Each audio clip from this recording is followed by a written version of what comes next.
Mia tilted her chin up, her face lighting with barely contained delight as she looked at Carter. Really? So you're single now? The words had barely left her mouth before the room erupted.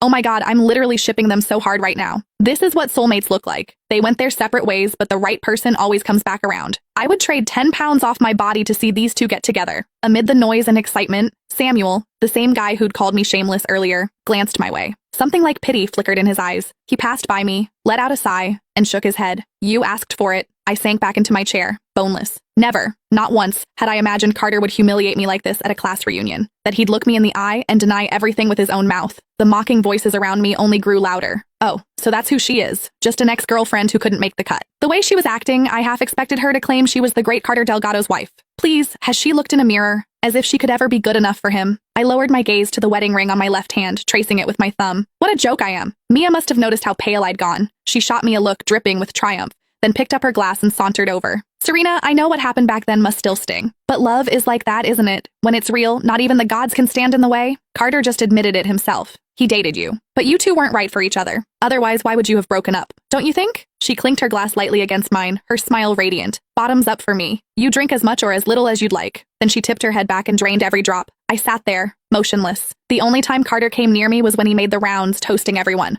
When he reached my table, he paused.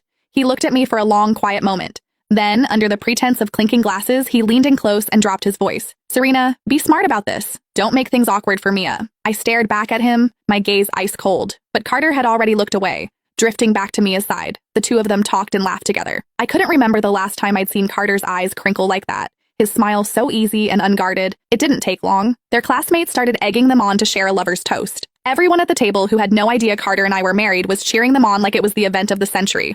Come on, drink. This toast is long overdue for you two. You're both single anyway. What's the holdup? And hey, if you get a little too drunk later, Carter can always take Mia home. You're all adults here. Even if you end up getting a hotel room, who's going to judge? Their comments grew cruder and cruder, each one more unbearable than the last. I shut my eyes, unable to take it anymore.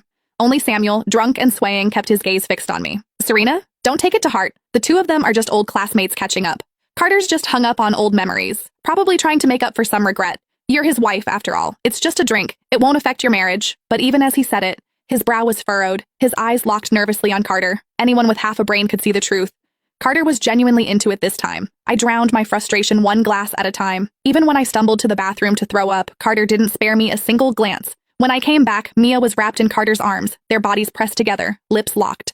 Serena's back! Someone yelped. Carter and Mia broke apart instantly, but his lips were smeared red, traces of lipstick still clinging to them. Carter let go of Mia in a hurry, blurting out an explanation on instinct. We were just playing a game. A game? I let out a